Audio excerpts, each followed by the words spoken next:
We have the tech to get food delivered in 15 minutes, but we all have horror stories about buying tickets. The Game Time app gives fans the advantage. Get amazing tickets in just a few taps. Fees are included, so what you see is what you pay. And the Game Time guarantee means authentic tickets at the best price every time. Take the guesswork out of buying tickets to concerts, sports, comedy, and more with Game Time. Download the Game Time app and create an account for $20 off your first purchase. Terms apply. Breaking down every game, every day in Major League Baseball. This is the Baseball Betting Show. Here is your host, Greg Peterson.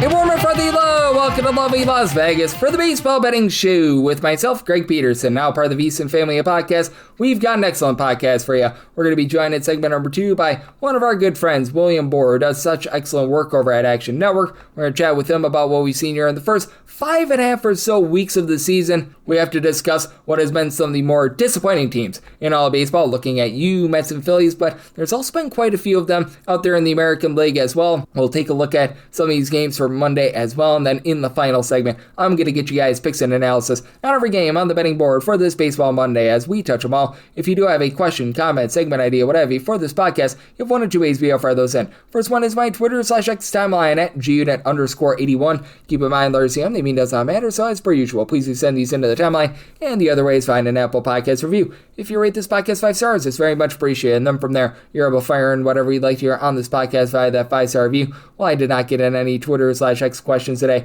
We had ourselves a fun day of baseball on Sunday. Let's take a look back at it, try to find some trends, and try to get to know these teams a little bit better. Games from yesterday is Greg buzzing about. Here is the rowdy recap. The Mets find a way to win a series. Ding dong, the witch is dead. 5-1. They're able to take down the LA Angels. Mark Vientos powered them to victory. He had 4 RBI and a pair of home runs. Home runs number 3 and 4 of the season goes deep off the starting Jack Kachanowicz, who wasn't bad here. 2 runs allowed in 6 1/3 innings, and then he goes deep off of Nick Sandlin. He was pretty awful. 2 runs allowed in his inning work. Tyler Saucedo, pair of outs out of the bullpen. He allows a run. Drew Pomeranz, scoreless inning, and Clay Holmes continues to be one of the bright spots for the Mets.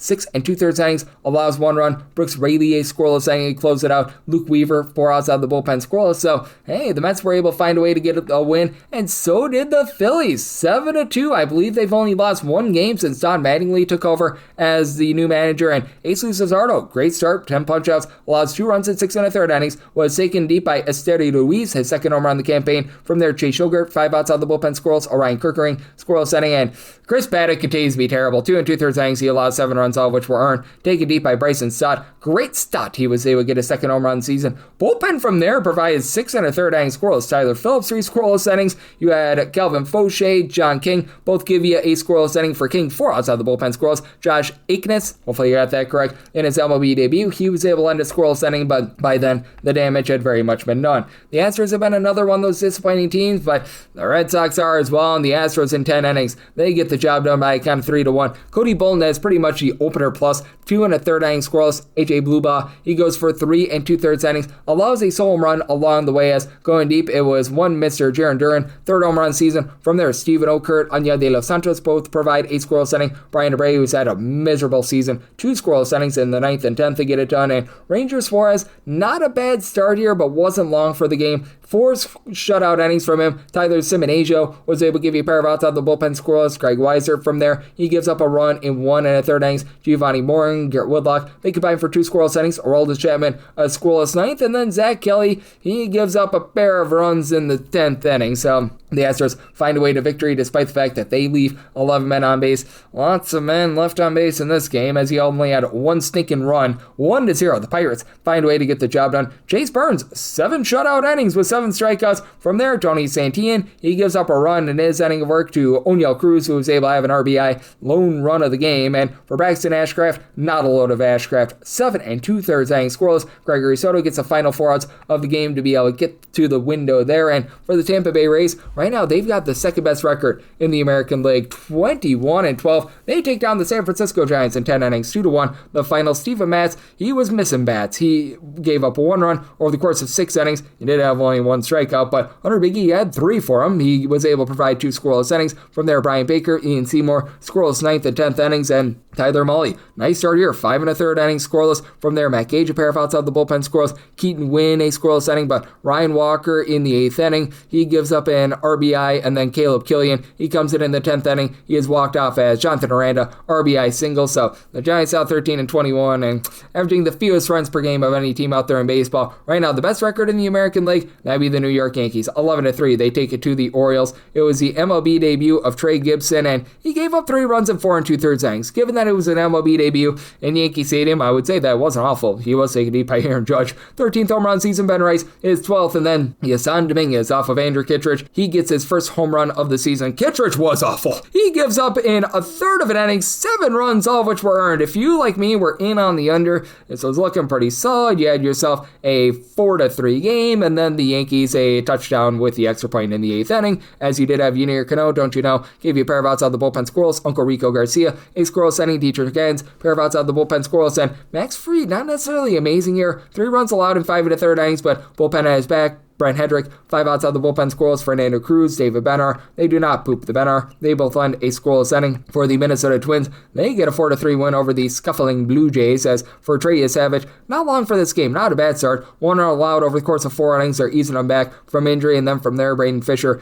3 runs allowed in 2/3 of an inning. Joe Mantiply and Jeff Hoffman both supply a scoreless inning. Tommy Nance, 4 outs out of the bullpen scoreless. And for Joe Ryan, he was removed after a 1/3 of an inning, so you want to be checking in there. It turned out to be a bullpen game for the Minnesota Twins, and it's been a bad Minnesota Twins bullpen. They rose up in this occasion, though, as you did have 2 1/3 innings from Taylor Rogers. He gave up a run along the way. How about 3 2/3 innings scoreless out of Andrew Morris? He really stepped up. Eric Orze, 4 outs out of the bullpen scoreless. Cody Funderburk, and out of his own scoreless, you did have Justin Topa give up a pair of runs in the 9th inning, including a home run to Kazuma Okamoto, his 9th home run season, but Twins find a way to be able to get that one in. It's been a no good, very bad year for Zach Littell, but he did enough to be able to get the Nationals a 3-2 win. It was PJ Poulin who served as an opener, 2 scoreless innings out of him. Littell, he lowers his ERA to 7.24. He gives up 1 run in 3 2/3 innings. Yeah, giving up 13 home runs in like 28 2/3 innings. No home runs given up here. Mitchell Parker, 2 scoreless innings. Gus Farland gives up a run in 2/3 inning. Richard Dickey Lovelady gets the final 2 outs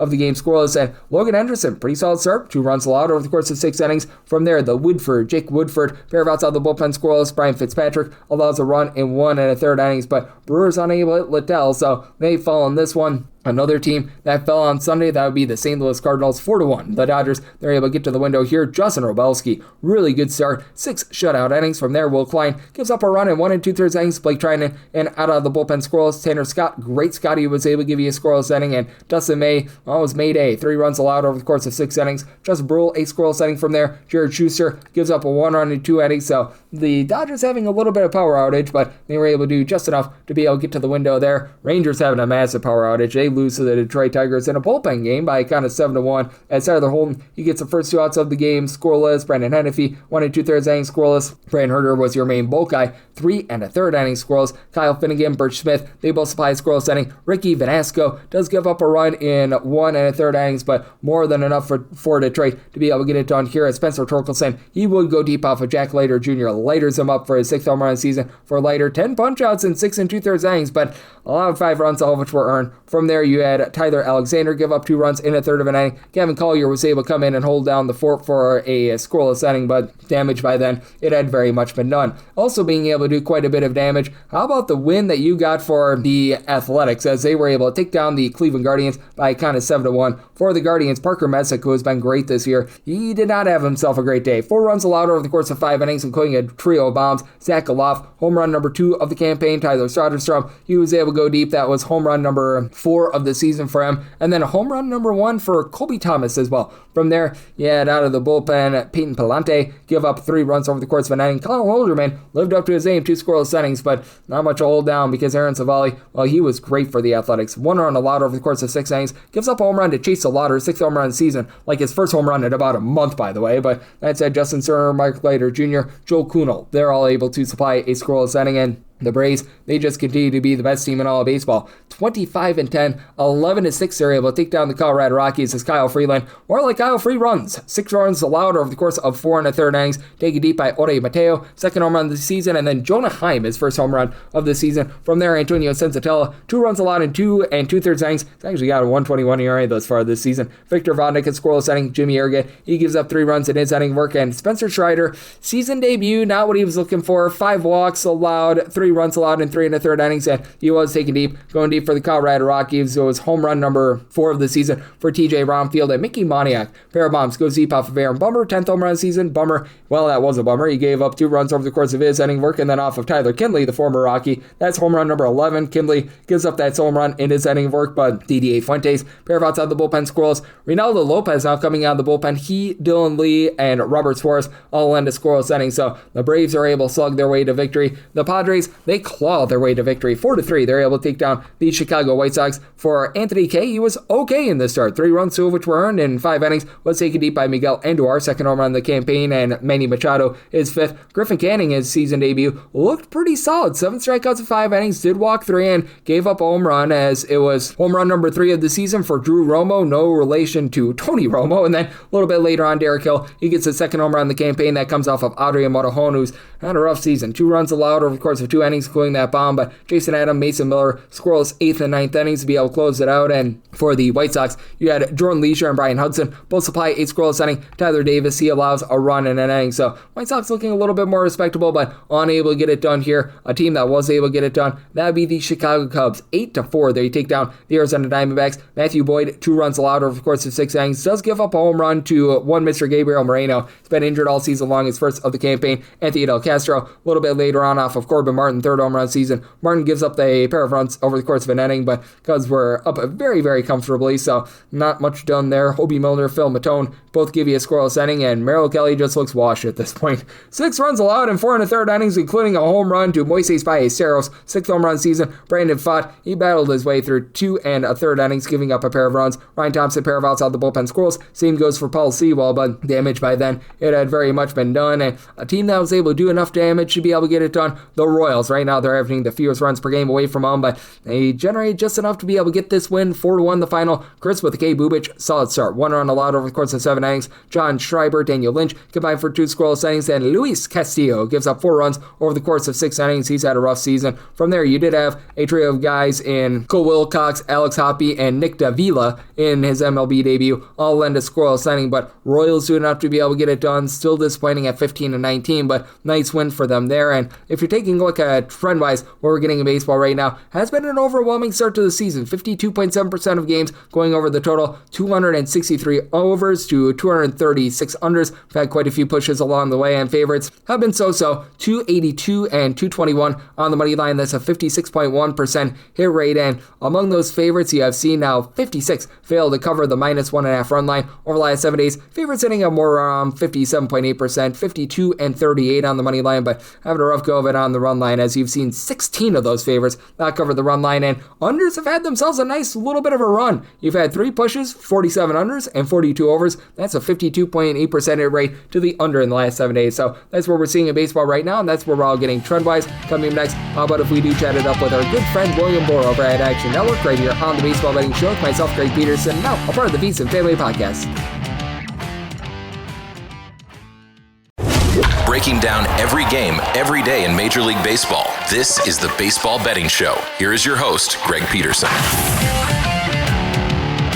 And we're back here in lovely Las Vegas for the Baseball Betting Show with myself, Greg Peterson, now part of the Beats and Family Podcast. Always great to be joined by this man, as we've got William Boor aboard. He does such a tremendous job over at Action Network, looking at this great game that we all know and love of baseball. Really doing a great job on so many different fronts. Had you guys covered on the Kentucky Derby over the weekend, does a great job on the football front, especially the college football front, and so much more. You're able to follow him on the old Twitter/X at his first letter of his first name, W, the last name Boor, Boor, all together. And William, always a pleasure, my friend. Thank you. Of course, Greg. Always happy to hop on and talk baseball, talk betting with you.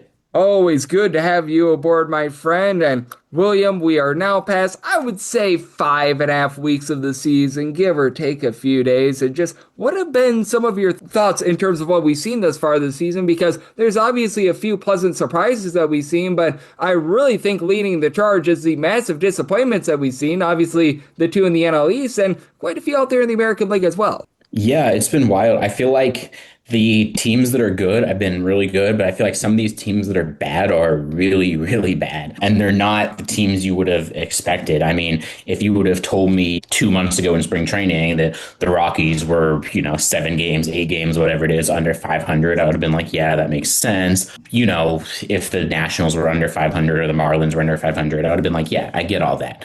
If you would have told me the Phillies, the Mets, the Red Sox, like some of these teams would really catch me off guard. Royals, Twins, like there's a lot of underwhelming performances that are crazy. Yeah, there certainly has been. And I think that obviously the two most jarring ones, the Phillies and the New York Mets, like the New York Mets, holy crud, that is just absolutely awful right now. And for the Philadelphia Phillies, they did get a reinforcement in Zach Wheeler, so we'll see if that helps them out. They were able to get a win on Sunday, but that said, how do you look at those two teams? And I don't know if either makes the playoffs, but which of those two teams, in terms of Mets and the Phillies, do you think has the best chance to at the very least bounce back and get back to a bit more respectability? I think the Phillies, like you said, Wheeler, I think they have something that is encouraging, that's an ad that they can say what's different between the team that played the past 40 games and the team that's going forward is, assuming he's right, is you're adding an ace at the rotation. So you've got a boost.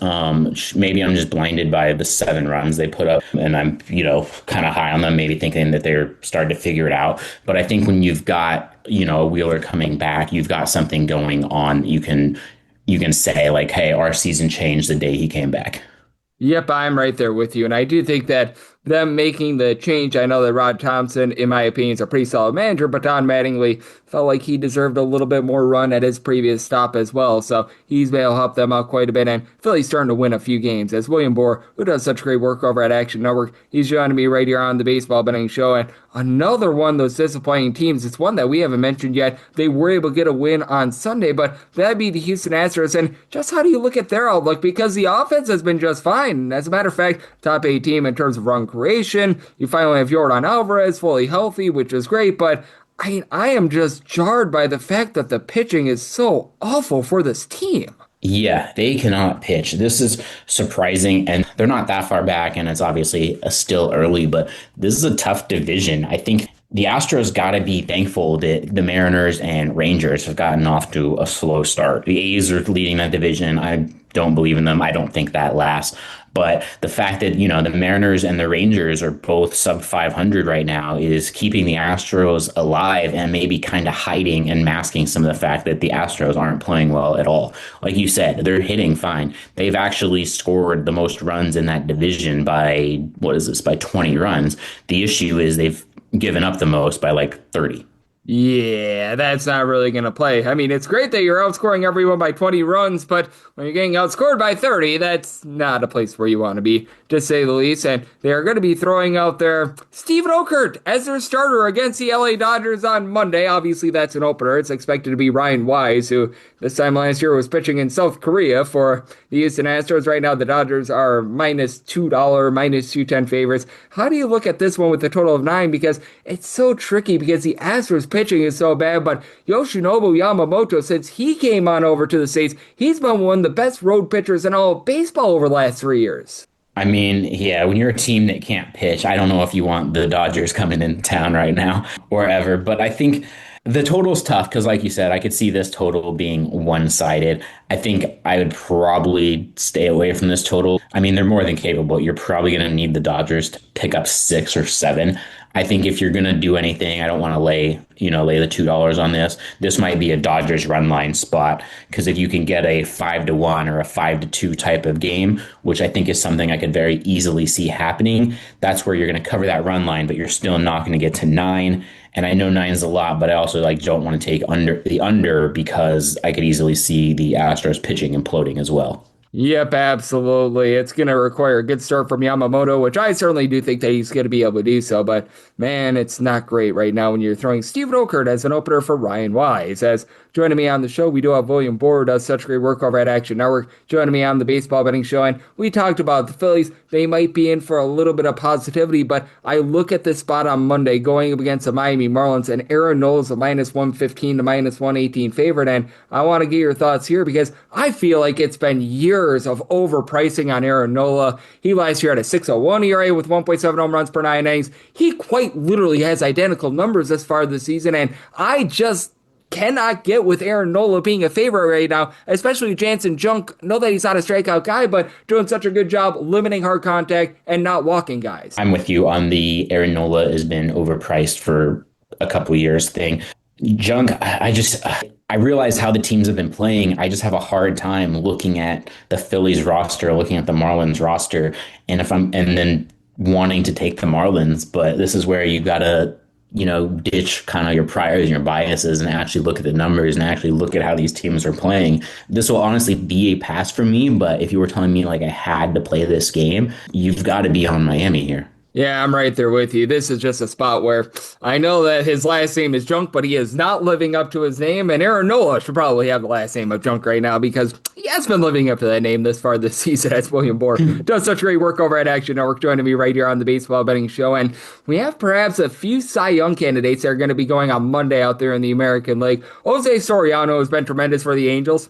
Everyone not named Jose Soriano in terms of the pitching staff of the Angels, aside from maybe Reed Detmers, has not been. But for the Angels, they're about minus 155, minus 160 favorites against the White Sox. That total is 7.5. How do you look at not just this game, because I think that might be a little bit hard to be able to get to the window on anything like this, but Jose Soriano as a whole has been just absolutely dynamic thus far this season. Yeah, that's very intriguing. He's looked really good. If this keeps up, I mean, sorry, Angels fans, but this could be a really great ad for someone at the deadline. If he's throwing this well, it's kind of a waste on a team that's, 9-10 games under 500. But if you are an Angels fan and you need bright spots, or if you want to watch a game, once or twice a week, at least you just know to tune into his starts and, as you mentioned, kind of avoid all the other games. Yeah, it's been rough to say the least for the rest of the team. And hey, the White Sox are hitting home runs. They're hitting for no average whatsoever, but they've been hitting home runs, so that could be a relatively fun one. And then the other Cy Young candidate, not named Tyreek Skubal, by the way, because Skubal, obviously, he's going to be towards the top of the list, but Cam Schlittler has actually been better than Tyreek Skubal thus far this season. A fielding independent and an ERA below 180. He has gone out there and dominated. Right now, we've got a total of 8.5 in this Yankees versus Orioles game with the Wizard of Boz, Shane Boz, going for Baltimore. Not sure if you're able to get with anything with regards to a bet in this game, but I can take a look at this one, and if there's anything that you like, throw it out there. But also Cam Schlittler and the fact that he has been so good this year for the Yankees, in my opinion. Cam has been really good. You're right. I will probably be on the Yankees on this just because of how good he's been. Not sure on the total. New York, that ballpark, might need to look at the wind in the morning, just see where everything is going. But I mean, Schlitter, 1 earned run over his past 3 starts. He's gone 6 or more innings in 3 straight starts. He's been really good. I don't see any reason that would slow down. The Orioles have kind of been one of those disappointments we've been talking about earlier. I really like New York in this spot tomorrow. Yep, absolutely. And then the other one is Tyreek Skubal. Obviously, massive favorite here. Minus 220, minus 230. I don't think any of us are in the business of being able to lay that sort of a money line, so probably be a run line / a massive underdog price or pass. But how do you look at Tyreek Skubal in the spot? And especially that total of 7 with Pete Tully on the other side for the Red Sox, who's made 2 starts. He had one really, really good start and then one that wasn't so good against the Blue Jays. Yeah, like you said, the juice here is just too much. Maybe this is, like you said, either a run line thing, or I guess if you didn't want to do run line Dodgers, you could maybe do a Tigers-Dodgers money line parlay, something like that with the 2 big favorites. But Skubal, I mean, he is what he is. He's thrown really well again this year. You've got the 2.70 ERA. He's coming off a really good start. And Boston, again, disappointing team. We had the whole coaching staff fired, disaster that was last week. But as bad as they've been, you just still can't lay these kind of prices in baseball games. It's just because obviously Boston's still going to win 50, 60, maybe 70 games this year. So you don't want to lay 200 and have them bite you that way. Yeah, and if they can somehow, some way find a little bit of offense, because keep in mind, this is a Red Sox team that was sixth in scoring last year, so it's not like they're too far removed from being a pretty solid offense. That would be able to cause a little bit of stickiness as well. And is there anything else that you're going to be taking a look at on Monday? I would say actually a relatively solid slate on Monday. We've got 12 games in total. Typically, we get a couple fewer with this being a travel day, but anything else that's really catching your attention? It's scary fading the Braves, but I've kind of got my eye on the Mariners tomorrow with Logan Gilbert on the mound. And then for Atlanta, you've got that post-Coors hangover that sometimes catches teams in the opener. I think if I'm going to be on Seattle in any game in that series, it's going to be tomorrow, with Atlanta just having spent the past couple days in that thin air and just getting on a flight. And then after that, I'll probably be back to backing them because they're really good. But I think a spot where you can kind of maybe take advantage. And with them, it's a little bit tough with regards to travel. Right now, I'm seeing the Seattle Mariners at a minus 165, minus 178 favorite. Whoa.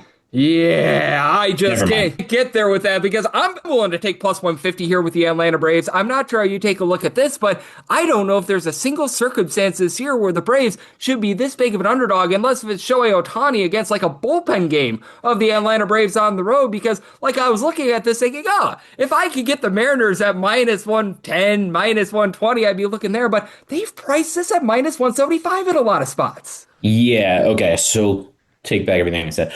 I'll see if that price moves. We're recording this Sunday afternoon for full transparency. If that price moves by Monday morning and we get something like that, I will be on Seattle because I still like that spot.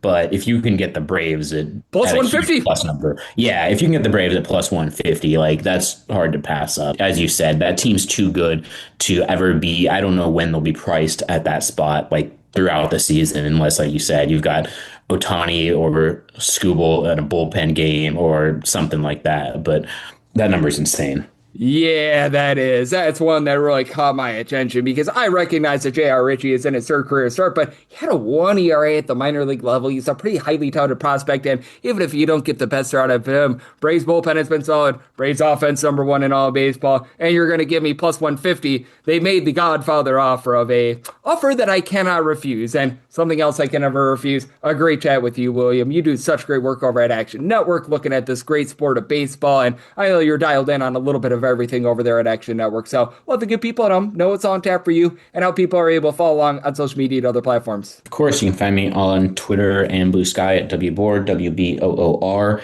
I'm in the Action Network app at William Boor _, all one word. All the bets that I place are instantly tracked there if you want to tail or if you want to fade, your choice. Make sure to download the app, go to actionnetwork.com for everything that me and my colleagues are doing. Obviously, we've got all the baseball games, NBA, NHL playoffs in full swing right now. WNBA starts Friday.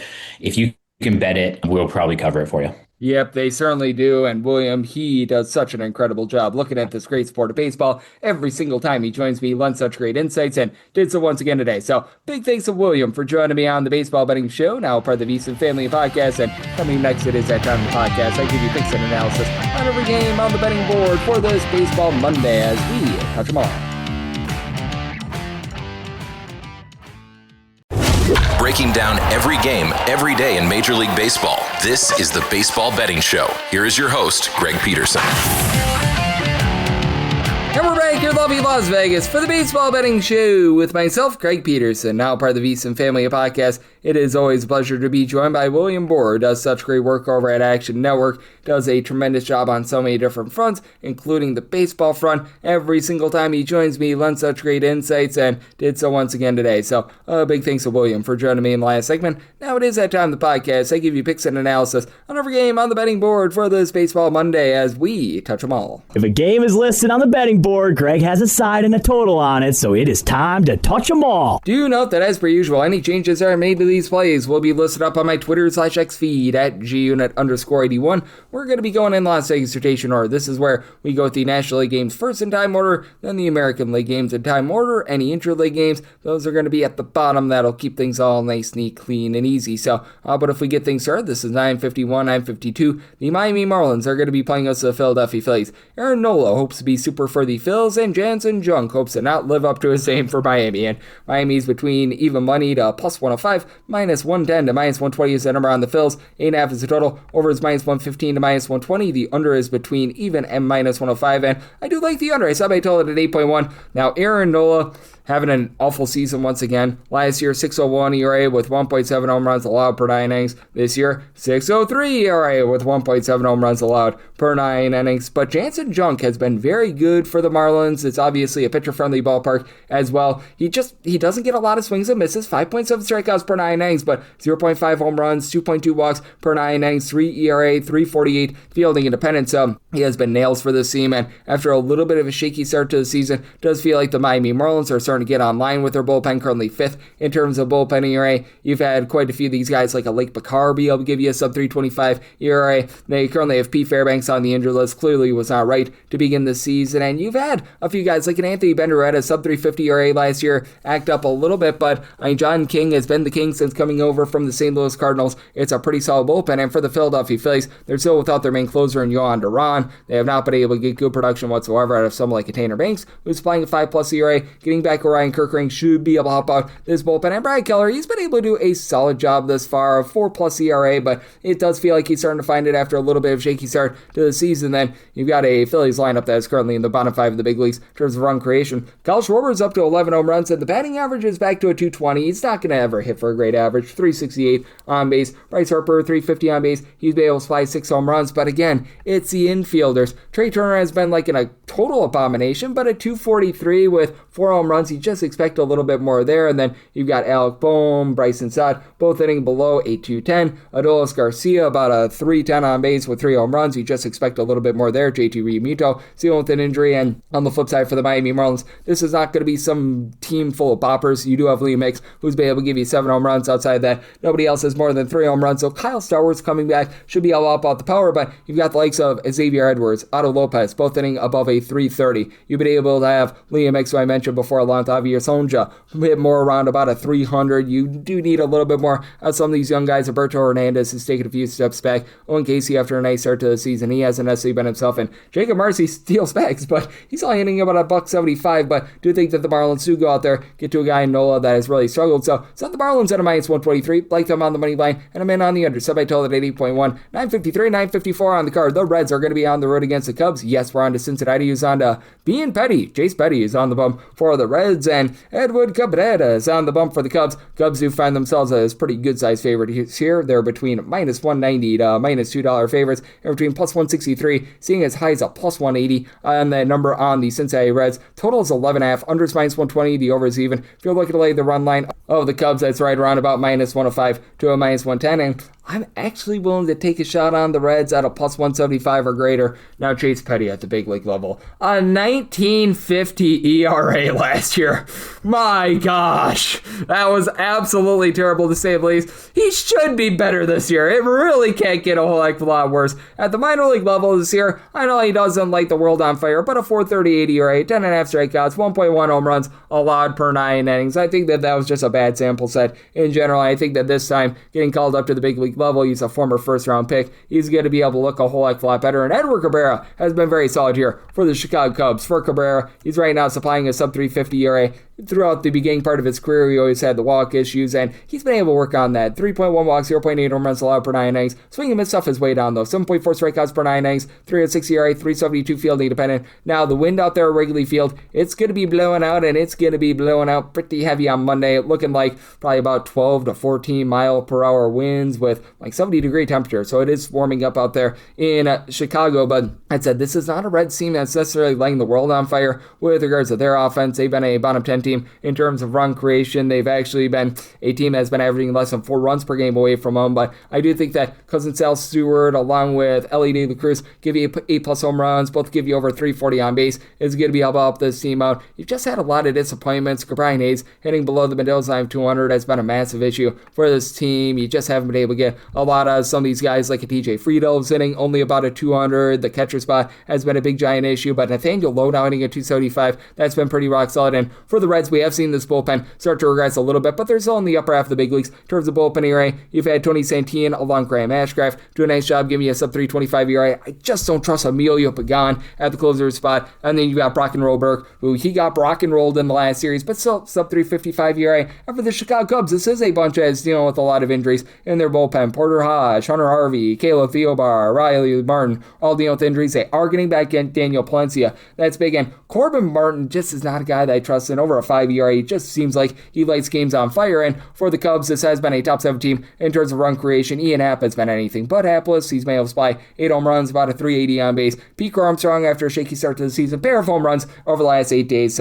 He looks to be getting online. Nico Horner's been great. Up with the power to 4 home runs, 375 on base. Alex Bregman, though, has been a little bit shaky. The entire catcher spot has been great. Moises Ballesteros, Carson Kelly, Miguel Amaya. I'll give you at least a 380 on base. Matt Shaw's been pretty solid as well, but I do think that for the Reds, they've got a little bit more in terms of bullpen. I do think that Petty is going to give you much more than he did a season ago. Just a little bit too high of a number in terms of both the total and the money line. I'm willing to take plus 175 or greater with the Reds. I do like the under. I set my total at a 10.7, 955, 956 on the card. The Brewers are on the road against Cardinals. Kyle Leahy is on the bump for the Cards, and Chad Patrick goes for the Brewers. And the Brewers do find themselves in a relatively pick'em game. They're becoming a slight favorite here. Anywhere between a minus 110 to a minus 116 is what you're finding there. Between minus 105 to plus 105. Then around St. Louis, 8 is the total. Over is minus 115, and the under is minus 105. And for the Brewers, I did set their money line price here at a minus 111. I'd be willing to go up to a minus 110 with them. It's a Brewers unit that has been really able to do a nice job in terms of small ball. They weren't able to get a lot of offense going yesterday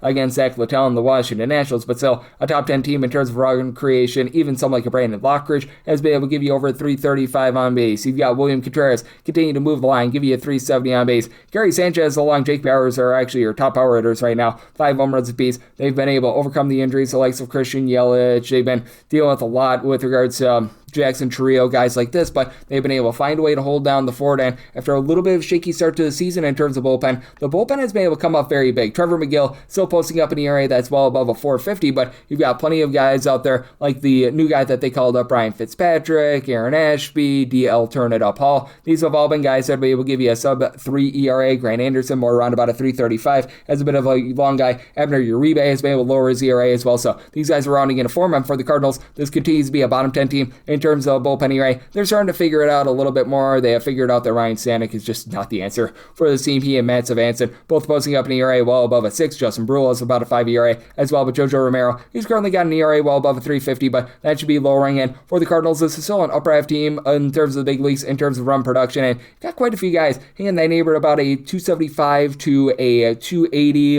Jose Fermin and Mason Wynn just below that at a 273, but Alec Burleson, 360 on base, he's been about a 280. Avon Herrera and J.J. Weatherholt don't necessarily hit for a lot of average, but Weatherholt about a 350 on base, Herrera over a 420 on base, and then you've had Nathan Church be able to give you 5 home runs over the last 3 or so weeks. You've been able to get some good power out of Jordan Walker, who's up to 9 home runs, but Chad Patrick, 257 ERA, feeling independent is a little bit north of a 4. His swing and miss stuff has been a bit down, but I've liked what I've seen from him in season number 2 at the big league level. I think that he's going to be able to go out there, give you a relatively good start. He got an extra day of rest because they started Logan Henderson yesterday, about 0.6 home runs allowed per 9 innings. Does need to work on those 5.2 walks per 9 innings, but I'm just not a believer in Kyle Leahy. Leahy was actually in the Cardinals bullpen last year. It feels like they could use him this year because he's not been effective as a starter. 5.52 ERA, 5.64 fielding dependent. He's getting only 6.8 strikeouts per 9 innings. We'll give it up 1.8 bombs, 3.5 walks per 9 innings. So do think that the Brewers go out there, get the job done here. I did set my total at 8.4, so like the 8 to the over, willing to lay up to minus 110 on that Brewers money line.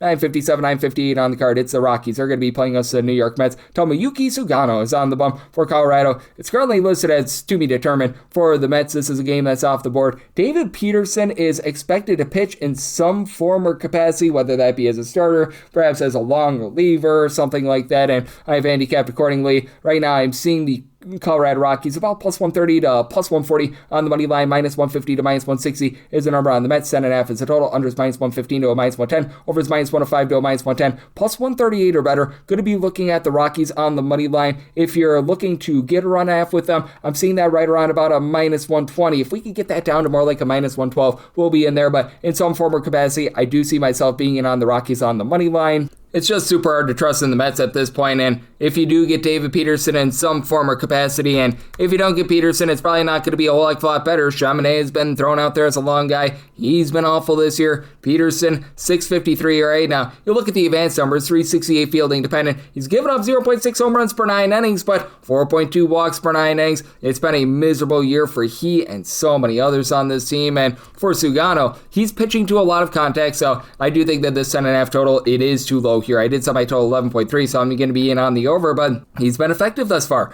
2.84 ERA, more like a 4.73 fielding dependent because he only gets to 6 strikeouts per 9 innings. He's dropped to 1.9 home runs per 9 innings from last year down to 1.4 this year, 2.5 walks per 9, but that said, I do think that he's going to give up some runs here. That said, now you're going against a Mets team that is in the bottom 3 in the big leagues in terms of run creation. Bo Bichette has not been worth the money for the team. Juan Soto was the only guy that was in the starting lineup other than MJ Melendez. We'll also allow MJ Melendez to have his moment in the sun here too, but those were the lone 2 guys that saw at bat out of their 10 guys that saw at bat yesterday that were hitting above a 250. Lone 2 guys with above an on-base percentage of 300 too, so they're also not drawing walks. You did have Mark Vientos go off for a pair of home runs yesterday, but man, Luis Torrens and Francisco Alvarez after nice starts to the season, they've really regressed. You've had Carson Benjay be a massive disappointment. I'm not sure why they made the Marcus Semien deal, but they did. And for the Mets, it's been a lot of the ancillary relievers who have been good for the team. Brooks Raley, Oscar Brizabin, these have been guys that have been able to give you a sub-225 ERA. Austin Warren has been solid. Meanwhile, you've got Luke Weaver and Devin Williams who have been absolutely terrible thus far this season. Weaver's starting to get online a little bit more, but that's it for the Colorado Rockies. Recognize that Victor Vodnik has had a very shaky start to the season, but you have the likes of a Jimmy Herget along with Jaden Hill who were able to supply a sub-4 ERA last season. I've actually liked what I've seen out of Zach Nognos as a long guy. I recognize that the ERA might not be the world's lowest, but Antonio Senzatella has also been really good in this bullpen as well. For the Rockies, they've been in the lower half of the big leagues in terms of run creation. They've been okay with their offense at home, still not necessarily where they have been in the past, but Mickey Moniak has been able to give you 11 home runs. Hunter Goodman is up to 9 bombs. Both of these guys hitting above a 250. Overall, the teams give you about a 327 on base at home with 14 home runs in 15 games. You expect a little bit more there with Moniak hitting 7 home runs at home. Nobody else on the roster has more than 2, but TJ Bromfield, Troy Johnson, these are guys hitting above 250. You need a little bit more out of Kyle Karros and company, but I'm just not willing to trust in David Peterson and the Mets here. Again, it's a little bit TBD with the Mets, but we should be getting Peterson in some form or capacity, so if we could get to a plus 138 or higher, looking at the Rockies on the money line, and I do like the over. Set my total at an 11.3. 959, 960 on the card. The Slam Diego Padres are on the road against the San Francisco Giants. Randy Vasquez is on the bump for the Padres, and Trevor McDonald, old McDonald's, is on the bump for the Giants. Giants are between plus 120 to plus 135 underdogs. Meanwhile, minus 140 to minus 150. That number on Slam Diego. 8 to 8.5 is the total on the 8.5. Under is minus 120. The over is even on the 8. Over is minus 115 to minus 120. Under is between even to minus 105. I'm willing to trust in the Giants here. I did set them at a plus 124. Now for the Giants, they are dead stinking last in terms of run creation right now. Willie Adames along with Rafael Devers, a combined 5 home runs, and neither guy is giving you above a 260 on base. That has been absolutely terrible, but you've had Casey Schmidt be able to supply 4 home runs. He's hitting darn near 300. Luis Rise is hitting at 300. Matt Chapman, no power whatsoever, but he's been hitting above a 250. Jung-Ho Lee has been able to do a nice job hitting above a 275. Drew Gilbert right around 275. So you got guys that are getting on base for the Giants. Nobody's able to drive them in because they have no power whatsoever. Now, for our good friend Old McDonald, he has made 4 career appearances at the big league level between 2024 and 25, and it's a small sample size, only 18 career innings, but 150 ERA in that time span. You do like the fact that he's had a little bit of a sample size at the big league level. Now, he's pitched for Sacramento this far this season, and for those that know the ballpark in Sacramento, he's got a 5.40 ERA this far this season. I'm not really discouraged by that. He has had some command issues, but I'm not thinking that he's going to be long for this game, and the Giants are actually second in the big leagues in terms of open ERA. They've done a really good job in terms of mixing and matching some of these guys. Ryan Walker has gotten his ERA down to a 3. You've been able to have Matt Gage along with Caleb Killian be able to give you ERAs below a 125 thus far. JT Brubaker, Keaton Wynn, these have been some relatively good long guys as well. So I like what the bullpen has been able to do. Again, the lineup has given you absolutely nothing whatsoever, but it's not as if the Slam Diego Padres outside the Mexico City series have necessarily been pounding the ball as well. Right now, you've got Manny Machado up to 5 home runs along Xander Bogaerts, and Bogaerts has actually been solid. 350 on base. Machado, he's hitting just a 230 thus far. Fernando Tatis Jr. still doesn't have a home run this season, albeit he's hitting about at 260, but still, you expect a lot more there. Ramon Laureano has cooled off since his hot start to the season. Gavin Sheets has 4 home runs, but holy Sheets, his on-base percentage is a 271. Nick Castellanos looks completely washed at this point. He and Freddie Fermin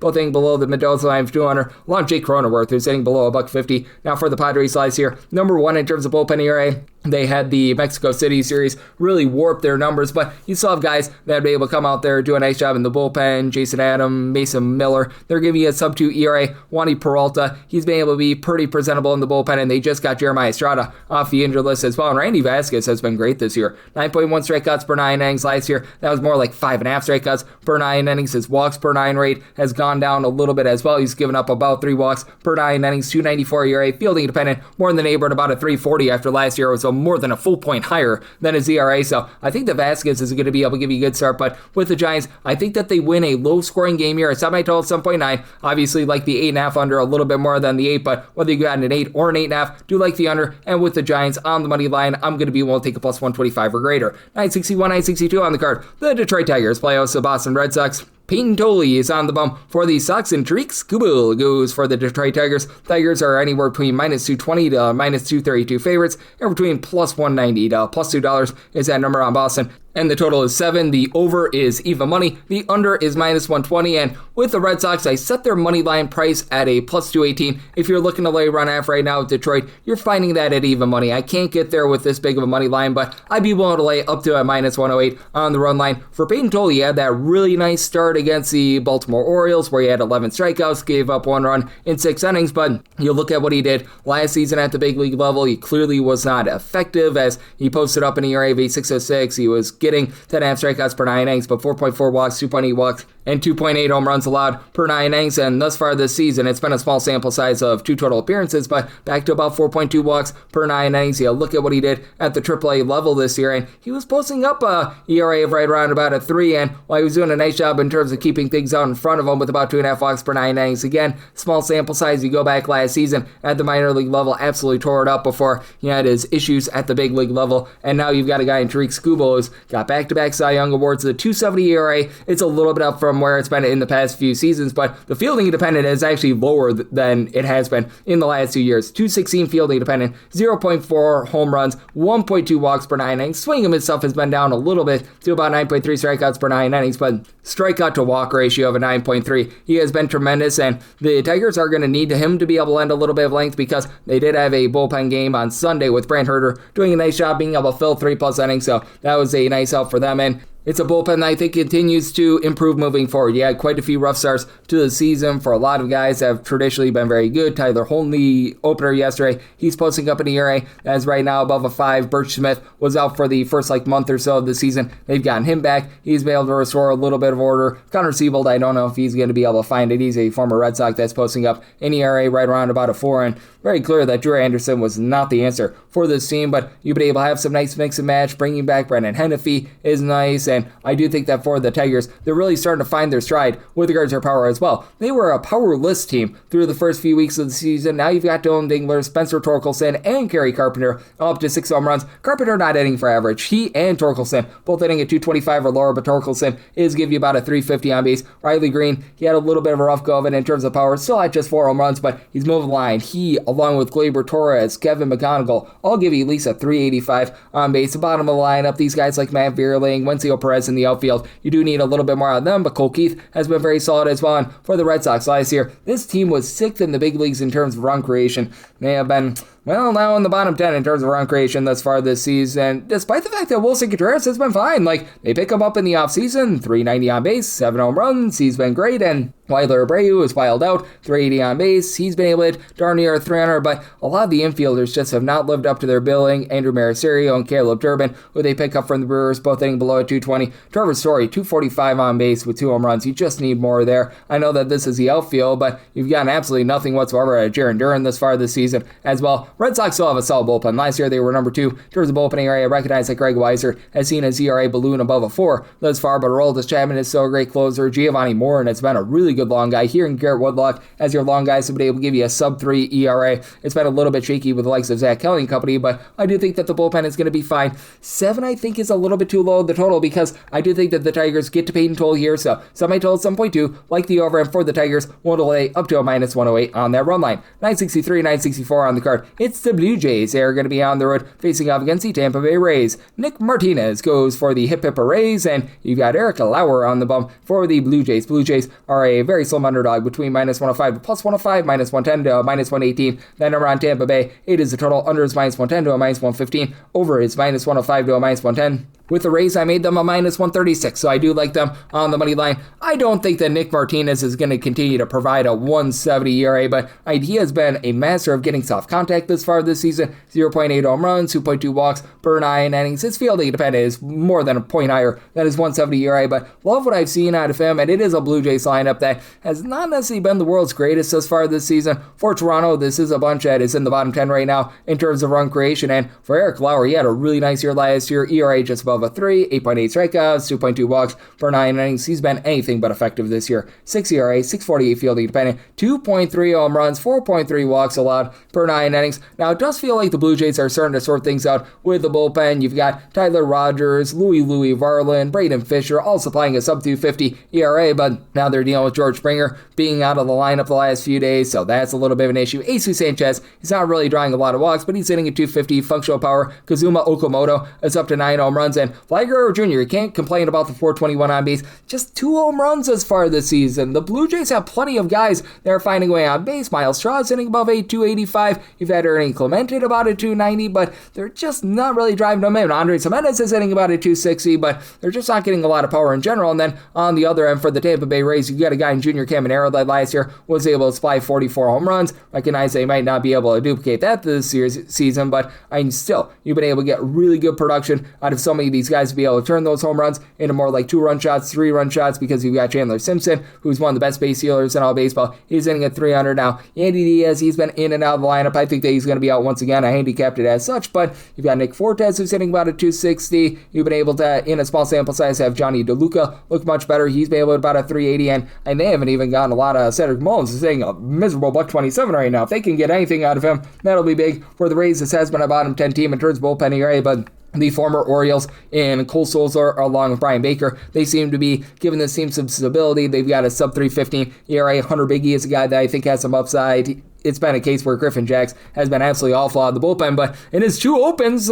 he's been actually really good. Perhaps they should use him and Ian Seymour as starters because, man, they are not cut out for the bullpen. But overall, I do think that the Tampa Bay Rays do a nice job getting to Eric Lauer. I think that there's a little bit of regression due here for Nick Martinez, so set a total of an 8.2, like the 8 to the over, but with the Rays was 1 way up to a minus 135 on the money line. 965, 966 on the card. You've got the Baltimore Orioles on the road against the New York Yankees. Cam Schlittler is on the bump for the Yankees, and the Wizard of Oz, Shane Baz, goes for Baltimore. Baltimore is between a minus 210 to a minus 220. Meanwhile, plus 180 to a plus 185 is that number on Baltimore. The total is 8.5. The under is minus 110 to a minus 115. The over is minus 105 to a minus 110. And with the Orioles, I was willing to take plus $2 or greater on the money line there. If you're looking at the run line of the New York Yankees, you're finding that right around even money. I'm seeing as well a plus 102 out there. I'd be willing to take even money or better. So I'm going to be in on the Yankees on the run line. I just trust in Cam Schlittler here. He has been absolutely tremendous, and in my opinion, if I needed to vote for a Cy Young Award, I would be looking at him right about now. You look at what he's been able to do. 151 ERA, 154 fielding independent. He's allowed 1 home run in 41 and 2/3 innings, 10.6 strikeouts, so 1.3 walks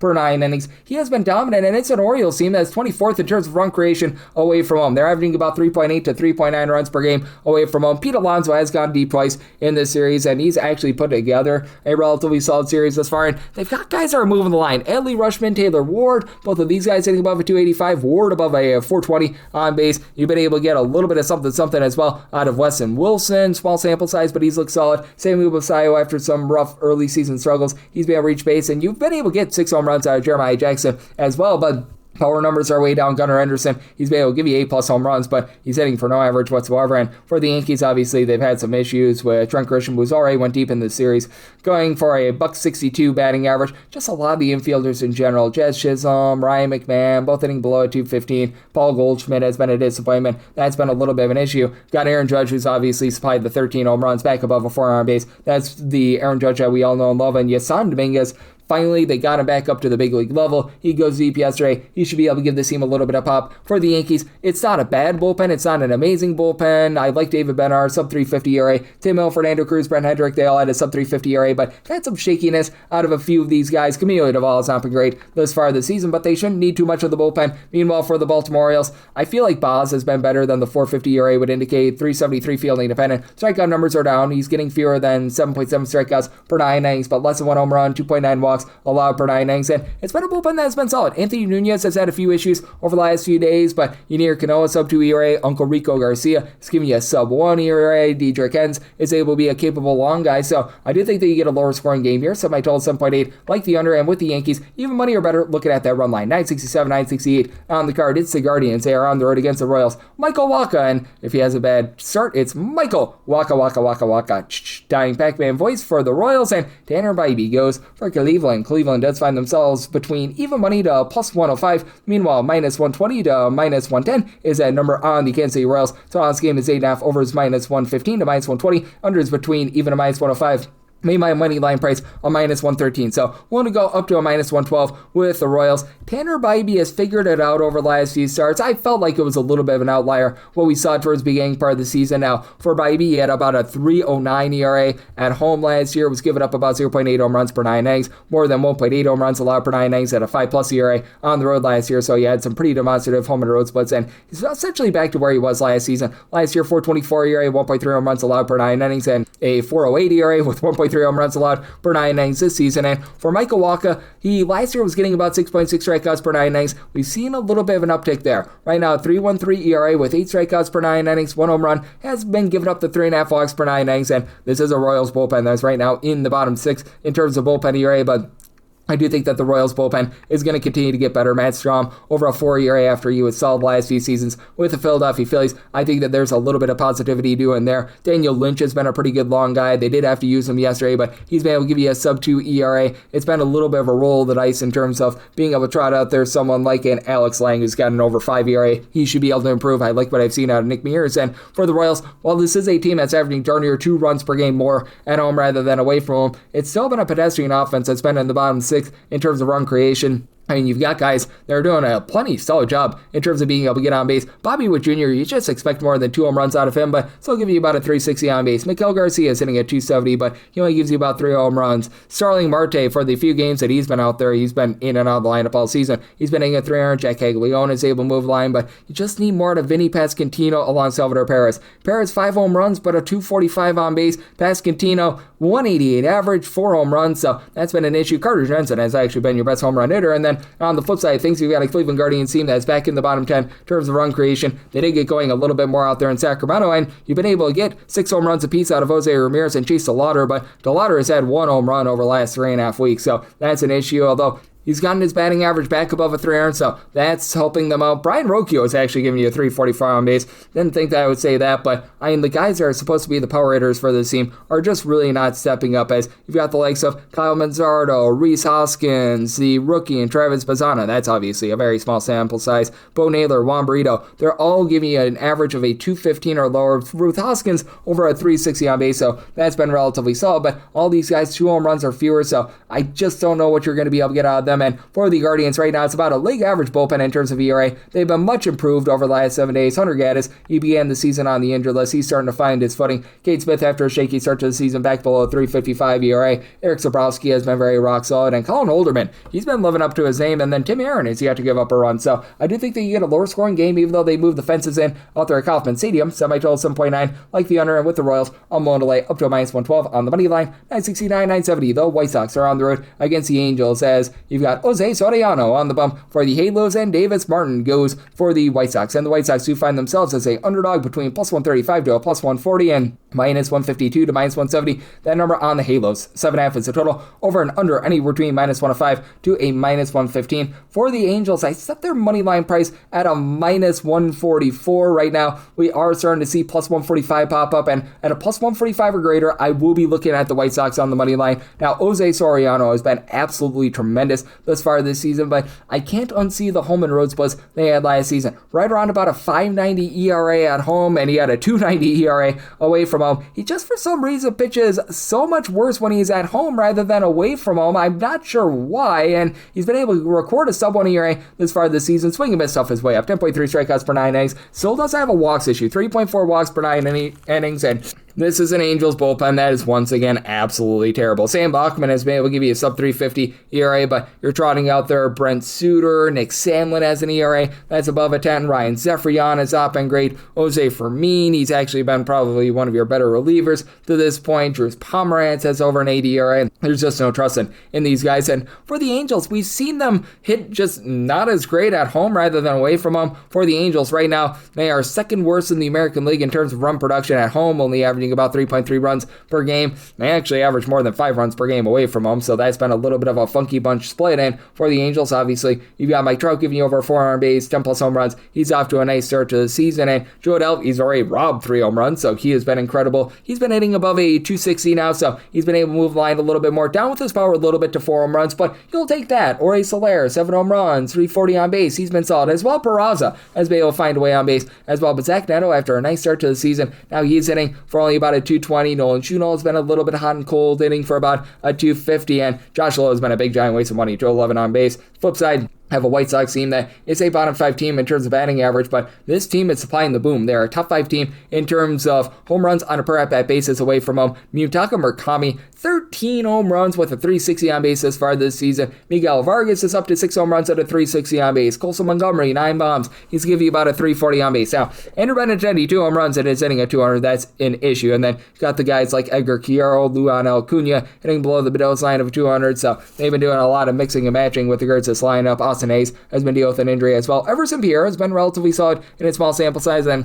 it's also a White Sox bullpen that's not great themselves. Like, you've been able to get some relatively okay innings out of Grant Taylor whenever he's been an opener, and you've been able to get something as well out of Jordan Hicks, who's right now at a sub 4 ERA, but Sergio Dominguez is not a trustworthy closer. Lucas Sims has been really an issue in this bullpen. They've been trying to mix and match. Chris Murphy had to go on the injury list. Jordan Leisure is leisurely giving you over a 6 ERA, and for Davis Martin, I do think that there's going to be a bit of regression with regards to his ERA, but lost in all the hoopla of Jose Soriano, Davis Martin has put together a really nice start to the season. How about a 195 ERA, 288 fielding dependent, 0.5 home runs, 1.9 walks per 9 innings. He's up to about 8 strikeouts per 9 innings, so getting a plus 145 or greater. Looking at the White Sox on the money line, and I do like this total to the over, so I total 7.8, 971, 972. It's the Dodgers on the road against the Astros. Stephen Okert is going to be the opener for the Astros, and Yoshinobu Yamamoto is on the bum for the Dodgers. Totals between 8.5 and 9. On the 9, the under is minus 120, the over is even. On the 8.5, over is minus 115, under is minus 105. Dodgers are between minus $2 to minus 210 favorites, plus 170 as high as a plus 185. That's what you're finding on the Astros. If you're looking to lay run half with the Dodgers, that's right in that neighborhood, about a minus 125. And right now for the Astros, that plus 185 is my buy point on them. This despite the fact that Yoshinobu Yamamoto has been absolutely tremendous for the LA Dodgers. And you look at his career home and road splits since coming out over to the States, like, he has been incredible away from home. 216 ERA away from home with 0.5 home runs per 9 innings. At Dodger Stadium, that actually goes up to a 3.30 ERA, 1.1 home runs allowed per 9 innings. Overall for the season, Yamamoto, 1 home run, 2.2 walks allowed per 9 innings, and I fully recognize that it's been a rough go of it for Ryan Weiss, who is expected to be the bulk guy. He was solid over in the KBO last year with a sub 3 ERA.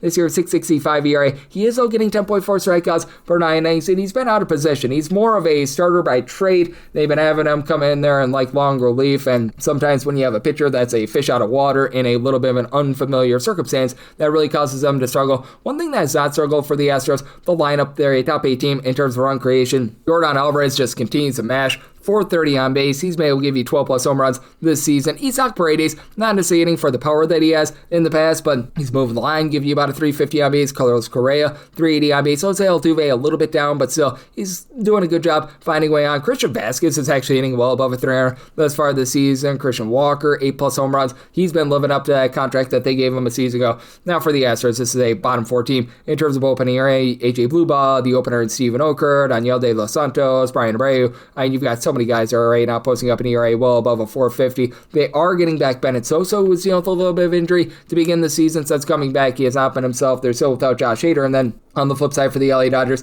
you do have a pair of guys in Jack Dreher along with Alex Vesia, who had a sub-325 ERA last season. They need them because Edwin Diaz is currently on the injury list. Tanner Scott, he last year was a little bit shaky, back down to a sub-2 ERA, used to be one of the better relievers in all of baseball, but I do think that for Ryan Wise, even though it's been a little bit of a rough start to the season, he finds his footing here in a little bit more of a familiar role.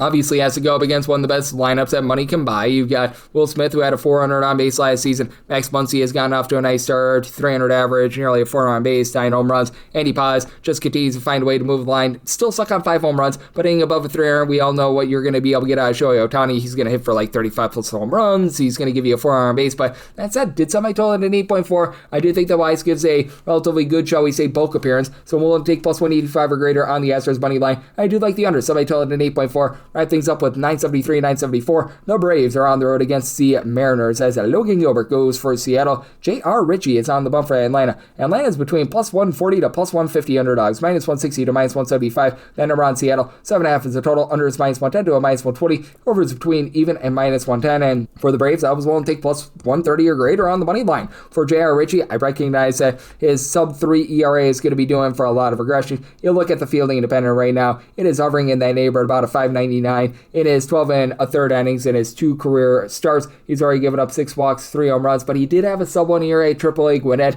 this season. He was really good at the minor league level last year, so the small sample size wasn't necessarily a fluke, and Logan Gilbert should see some positivity with his 4.03 ERA. The fielding independent is right around about a 330, 1.9 walks, 0.9 home runs allowed per 9 innings, but you got a Braves team that they just support Ritchie in such a big way because they're right now number 1 in terms of run creation. Like, this is a squad that in 2023, when they took the league by storm, they were averaging 5.75 runs per game. They are right back there with Drake Baldwin, give you 8 plus home runs, nearly a 390 on base. You've got Matt Olson with a 380 on base. He's up to 11 home runs. Ozzie Albies, he's hitting a 333 with 7 home runs. Heck, Ron Acuna Jr. is right now at 2 home runs. He hasn't even necessarily been the biggest factor for the team. Jorge Mateo is finding a way to be able to move the line. Same goes for the guys like Michael Harris, Tom Smith. They've been so locked and loaded. Mauricio Dubon, that's not even funny. And then you've got a Braves bullpen that's in the top 5 in terms of ERA. The former Rocky and Tyler Kinley, sub-250 ERA since he came over to the team. Now they've got Ronaldo Lopez in the long relief. Robert Suarez has filled in at the closer's role admirably for Raciel Iglesias. List goes on. And for the Seattle Mariners, Andres Munoz has been a little bit of a concern at the back half of games. They now put Matt Brash on the injury list. Now, Jose Ferreira has been very good with a sub-3 ERA. Edward Bizarro, Gabe Spire, they both had sub-3 ERAs last season, but Mariners are in the bottom half in terms of run creation. You do have Cal Raleigh back up to 7 home runs this season, but he's still hitting for a 272 on base, 186 batting average. Josh Naylor, J.P. Crawford, they're both hitting below 220 with not necessarily a ton of power. Luke Raley has 5 home runs, but he's been stuck on 5 home runs for quite a while. Brendan Donovan is right now on the injury list. Julio Rodriguez, after his slow start to the season, he's been able to figure it out a little bit as well, but I do think that this number is way too big